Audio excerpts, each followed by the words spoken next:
Friends, मैं रोशन कुमार आप लोग को फिजिक्स का क्लास 12 के फिजिक्स के सभी टॉपिक्स को लेकर आया हूँ।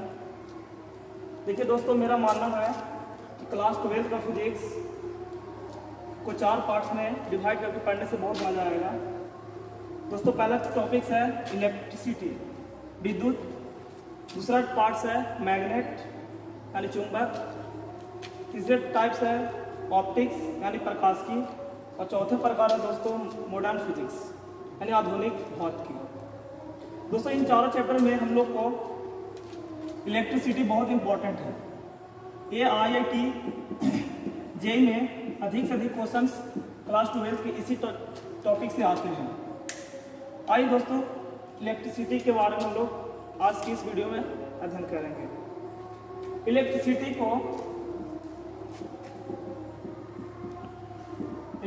को हम लोग स्टडी करने के लिए, आसान बनाने के लिए इसे 2 पार्ट्स में बांटे हैं। दोस्तों, पहले पार्ट्स इलेक्ट्रोस्टैट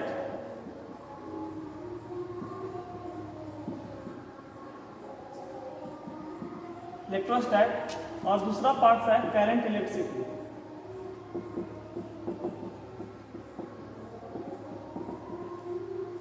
दोस्तों, इलेक्ट्रोस्टैट मतलब इस टॉपिक के अंतर्गत हम लोग को चार्ज यानी Q इक्वल टू 0 यानी चार्ज, इसमें दोस्तों चार्ज हम लोग को रेस्ट में रहेगा, बट इसमें चार्ज जो है इसे रेस्ट में नहीं रहेगा। तो देखिए दोस्तों, हम लोग इलेक्ट्रिसिटी जो चैप्टर विद्युत है इसको हम लोग 2 पार्ट्स में स्टडी करेंगे। दोस्तों, इलेक्ट्रोस्टैट हम लोग एग्जाम बोर्ड्स में 9 मार्क्स का आता है, 9 मार्क्स का आता है। तो इसलिए हम लोग दोस्तों इलेक्ट्रोस्टैट को पहले स्टडी करेंगे और उसके बाद नेक्स्ट हम लोग इलेक्ट्रिक करंट का स्टडी करेंगे। तो इलेक्ट्रोस्टैट का जो मेन टॉपिक्स है इसमें हम लोग स्टार्ट करेंगे चार्ज, आवेश। दोस्तों, इलेक्ट्रिसिटी का ही मेन पॉइंट होता है चार्ज। इसका सबसे इम्पॉर्टेंट जो राशि होता है, भौतिक राशि, वो चार्ज है। तो आज हम लोग सबसे पहले इस टॉपिक्स को समझने के लिए, आसान करने के लिए चार्ज पढ़ेंगे।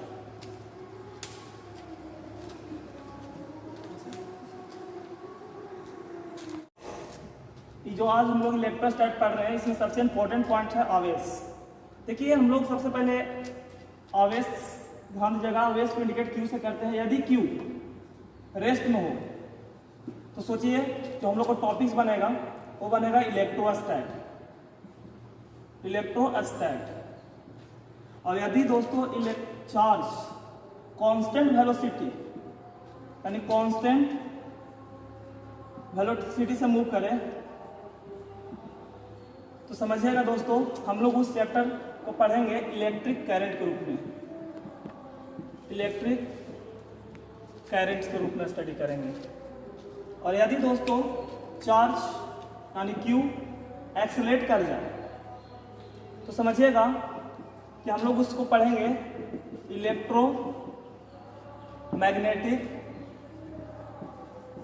मैग्नेटिक फील्ड के रूप में स्टडी करेंगे।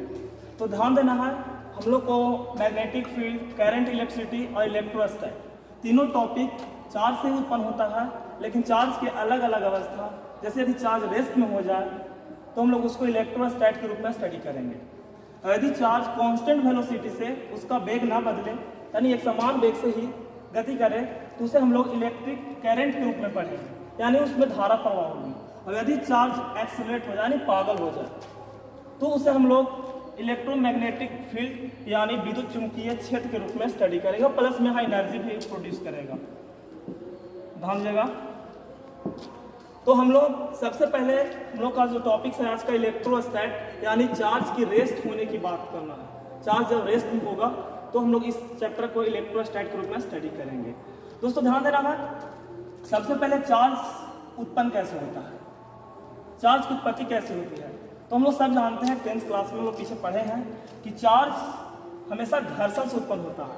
जब कोई 2 बॉडी को आपस में घर्षण करा दीजिएगा तो चार्ज उत्पन्न होता है, घर्षण कराएंगे तो। जैसे बॉडी ए है और ये बॉडी बी है, जब इन दोनों को एक दूसरे से हम लोग घर्षण कराते हैं तो इनके बीच चार्ज उत्पन्न होती है। यानी हम मुख्यतः बोले कि आवेश जो उत्पन्न होगी से घर्षण से होती है, घर्षण से। यानी घर्षण से उत्पन्न आवेश जो Q का जो मान होगा दोस्तों से प्लस माइनस एनी होगा, एनी होगा। जहां दोस्तों याद रखना है n नंबर ऑफ इलेक्ट्रॉन और E क्या है 1 इलेक्ट्रॉन। अब समझने वाली बात है कि यदि आप कभी किसी स्टूडेंट्स को मन करता है कि हमको आवेश का परिभाषा चाहिए, तो परिभाषा के लिए हम आप लोग को थोड़ा सा एक एग्जाम्पल समझाना चाहते हैं। जैसे ध्यान देना है कि आप जिस तरह से बता सकते हैं कि द्रव्यमान, आप नाम सुने होगा द्रव्यमान। द्रव्यमान यदि किसी वस्तु में रहती है तो ही उसके बीच गुरुत्वाकर्षण बल कार्य करता है, F। यानी जब तक उस वस्तु में द्रव्यमान है तो उसमें गुरुत्वाकर्षण बल लगेगा, यदि किसी वस्तु में द्रव्यमान नहीं है तो गुरुत्वाकर्षण बल नहीं लगेगा। उसी प्रकार से हम लोग नोटिस कीजिए, यदि किसी वस्तु में आवेश रहेगा Q, तभी इस पर एक बल लगेगा, उस बल को हम बोलते हैं विद्युत बल। और यदि उसमें आवेश नहीं है तो उसमें एक विद्युत बल नहीं लगता है। यानी हम लोग यहाँ ध्यान दीजिएगा, आप लोग थोड़ा सा इस बात को नोटिस कर लीजिएगा कि मूल कणों के बीच, नोटिस कीजिएगा मूल कण कहे तो इलेक्ट्रॉन, प्रोटॉन और न्यूट्रॉन होता है। तो दोस्तों हम लोग केमिस्ट्री में थोड़ा स्टडी किए हैं परमाणु संरचना की, उसमें इलेक्ट्रॉन चक्कर लगाता है और प्रोटॉन और न्यूट्रॉन नाभिक के बीच में रहता है। अब समझना है कि इनके बीच में कोई ना कोई तो बल लग रहा है, तभी तो इलेक्ट्रॉन मूव कर रहा है, अर्थात इनके बीच जो बल लगता है उसको हम लोग बोलते हैं विद्युत बल। तो अब हम लोग यहाँ से थोड़ा सा चार्ज का परिभाषा निकालते हैं। तो चार्ज की जो परिभाषा होगा दोस्तों कि यदि मूल कणों के बीच वैद्युत बल, आवेश का परिभाषा इस पॉइंट से निकालेंगे। आवेश किसे कहते हैं, तो थोड़ा सा नोटिस कीजिएगा, यहाँ से परिभाषा बोलेंगे आवेश का कि मूल कणों के बीच, मूल कण दोस्तों याद रखिएगा, मूल कण मतलब इलेक्ट्रॉन, प्रोटॉन, न्यूट्रॉन, माने वैसा कण जिसे हम लोग विभाजित नहीं कर सकते हैं उसे मूल कण कहते हैं।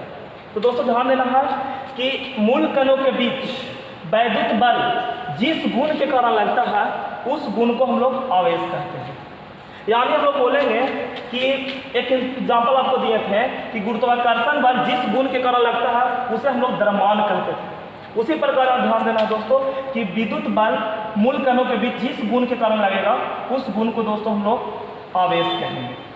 तो आवेश मूल रूप से एक ऐसी प्रॉपर्टीज है जिसके कारण ही मूल कणों के बीच वैद्युत बल लगता है। इसे आप लोग नोटिस कर लीजिएगा। अब ध्यान देना दोस्तों कि घर्षण यानी आवेश की उत्पत्ति भी होती है, ध्यान देना है घर्षण से, यानी घर्षण के कारण उत्पन्न आवेश जो होता है Q बराबर प्लस माइनस एनी। तो हम लोग घर्षण के कारण आवेश उत्पन्न होता है और आवेश कहते किसे हैं, तो आवेश यानी मूल कणों के बीच वैद्युत बल जिस गुण के कारण लगेगा उस गुण को हम लोग आवेश कहते हैं। अब आइए हम लोग देखते हैं आवेश कितने प्रकार के होते हैं। तो आवेश मुख्यतः हम लोग जानते हैं 2 प्रकार के होते हैं। देखिएगा दोस्तों, आवेश मुख्यतः 2 प्रकार के होते हैं। तो ध्यान देना है आवेश का प्रकार, यानी आवेश का प्रकार। आवेश मुख्यतः 2 प्रकार के होते हैं। पहला होता है दोस्तों धन आवेश, धन आवेश यानी पॉजिटिव चार्ज, पॉजिटिव चार्ज। और दूसरा होता है दोस्तों निगेटिव चार्ज यानी ऋण आवेश, ऋण आवेश। क्या करना है, निगेटिव चार्ज, निगेटिव चार्ज। अब इसमें हम लोग को समझना है कि कब पॉजिटिव चार्ज कहेंगे और कब नेगेटिव चार्ज कहेंगे। तो इसके लिए हम आपको सिंपल एक एग्जांपल पेश करना चाहते हैं। सबसे पहले देखिएगा, जैसे हम लोग जानते हैं सोडियम Na, सोडियम का इलेक्ट्रॉनिक विन्यास दोस्तों हम लोग जानते हैं कितना होता है, 2, 8 और 1। तो सोडियम को कहीं ना कहीं अपना अष्टक पूरा करने के लिए, मतलब सोडियम को अपनी पूरा ऑर्बिट का जितना इलेक्ट्रॉन है अष्टक मैंने 8 अंक प्राप्त करने के लिए, चाहे इसे एक इलेक्ट्रॉन को त्याग करना होगा, किसी को देना होगा, या किसी से 7 इलेक्ट्रॉन लेना होगा। तो कहीं ना कहीं 7 इलेक्ट्रॉन तो किसी से ले नहीं सकता है, तो किसी को 1 इलेक्ट्रॉन दे सकता है। यदि वो 1 इलेक्ट्रॉन किसी को दे देता है तो हम लोग याद रखिएगा सर, सोडियम को बोलेंगे कि सोडियम पर +1, तो सोडियम पर प्लस आवेश यानी प्लस धन आवेश, प्लस आवेश है। यानी हम लोग यहाँ पर एक नोटिस पॉइंट निकालते हैं कि यदि किसी वस्तु से इलेक्ट्रॉन का त्याग होती है तो उस पर धन आवेश उत्पन्न होता है। अब ऋण आवेश के लिए आप थोड़ा सा क्लोरीन को समझिए। क्लोरीन का इलेक्ट्रॉनिक विन्यास दोस्तों 2, 8 और 7, क्योंकि इनका परमाणु संख्या 11 था दोस्तों, इसका इलेक्ट्रॉनिक विन्यास हम लोग इस प्रकार लिखे थे। इसका परमाणु संख्या 17 है, तो इसका हम लोग इलेक्ट्रॉनिक विन्यास इस प्रकार लिखे हैं। अब सोचिएगा, इसको अपना अष्टक पूरा करने के लिए कहीं ना कहीं 1 इलेक्ट्रॉन किसी से ग्रहण करना पड़ेगा या किसी को 7 इलेक्ट्रॉन देना होगा। जब 1 इलेक्ट्रॉन किसी से ग्रहण करना होगा या 7 इलेक्ट्रॉन किसी को देना होगा, तो 7 इलेक्ट्रॉन तो किसी को दे नहीं सकता है, यानी किसी से 1 इलेक्ट्रॉन जब 1 इलेक्ट्रॉन लेगा दोस्तों, तो इस पर कहीं ना कहीं जब किसी पर ग्रहण करता है तो हम लोग बोलेंगे क्लोरीन पर ऋण आवेश है। यानी हम लोग इस पर हम लोग निष्कर्ष निकालते हैं कि यदि हम लोग इसको एग्जाम्पल एक आइए वस्तु से लेकर देखते हैं। यदि हम लोग कोई 2 वस्तु लेते हैं A और B, और हमें पता है कि इसे घर्षण से आवेश उत्पन्न किया जा सकता है। यदि दोनों को एक दूसरे के साथ रब कराया जाए, घर्षण कराया जाए, तो देखा जाता है कि इलेक्ट्रॉन्स क्या होता है कि एक वस्तु से निकलकर दूसरे वस्तु में चला जाता है। यदि मान लेते हैं इलेक्ट्रॉन्स A से निकलकर B में चला जाए, यदि A से निकलकर इलेक्ट्रॉन्स B में चला जाए, तो याद रखिएगा जिस इलेक्ट्रॉन गया है इस पर धन आवेश, और जिसमें इलेक्ट्रॉन जाएगा उस पर ऋण आवेश उत्पन्न होता है। यानी कहीं ना कहीं बोलेंगे A धनात्मक आवेश है, A पर धन आवेश है, पॉजिटिव चार्ज है, और जो B पर होगा से नेगेटिव चार्ज होगा। यानी अब ध्यान देना दोस्तों, इसको आप नोटिस कर लीजिएगा परिभाषा के रूप में कि धन आवेश किसे कहेंगे, तो हम लोग इसको परिभाषित करेंगे कि यदि कि 2 वस्तु को आपस में रब कराया जाए, घर्षण कराया जाए, तो जिस वस्तु से इलेक्ट्रॉन का त्याग होगा उस पर धन आवेश, और जिस वस्तु पर इलेक्ट्रॉन ग्रहण करेगा, इलेक्ट्रॉन आएगा, उस पर ऋण आवेश उत्पन्न होता है। यानी आवेश मुख्यतः 2 प्रकार का होता है। इलेक्ट्रॉन ऐसा क्यों होता है दोस्तों, थोड़ा उसका लॉजिक समझिए। क्योंकि हम लोग जानते हैं इलेक्ट्रॉन एक ऋण आवेशित कण है, ऋण आवेशित कण है, मतलब याद रखिएगा इलेक्ट्रॉन एक निगेटिव चार्ज है, निगेटिव चार्ज है। अब याद रखना है कि इलेक्ट्रॉन यदि जिस पर जाएगा उस पर अपना निगेटिविटी बढ़ा देगा। अब इलेक्ट्रॉन यदि किसी वस्तु से चल जाता है, मान लेते हैं कि ध्यान देना थोड़ा सा इस पे कि इस पे plus plus plus minus plus minus minus minus plus, ठीक है दोस्तों, और इस पर कहीं ना कहीं plus plus plus plus plus plus plus plus plus है।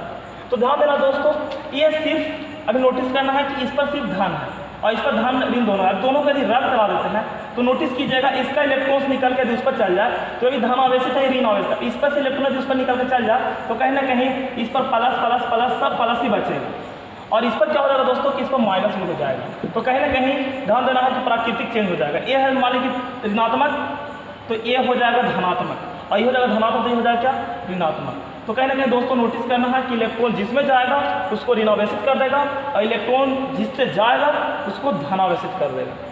आप ध्यान देना है, ये बहुत ही नॉर्मल वर्ड है, इसको थोड़ा सा ध्यान दिया जाए। फिजिक्स एक बहुत ही इमेजिंग विषय है, जितना इमेजिंग हम लोग करेंगे फिजिक्स उतना ही आसान हो जाएगा। तो एक पॉइंट फिर से नोटिस कीजिएगा कि जिससे इलेक्ट्रॉन निकलेगा उस पर धन आवेश, और जिसमें इलेक्ट्रॉन जाएगी उस पर ऋण आवेश उत्पन्न होता है। अब इसी घर्षण से हम लोग बताए थे, तो आगे नोटिस कीजिएगा कि घर्षण के कारण उत्पन्न आवेश क्यों बराबर होता है प्लस माइनस एनी। अब दोस्तों ध्यान देना है, आवेश के बारे में हम लोग और डिटेल नेक्स्ट वीडियो में चर्चा करेंगे। और यदि ये वीडियो अच्छा लगा हो तो प्लीज़ लाइक और शेयर जरूर कीजिएगा, और इस चैनल को सब्सक्राइब कीजिए ताकि आने वाला नेक्स्ट वीडियो आपको जल्द से जल्द आपका नोटिफिकेशन के रूप में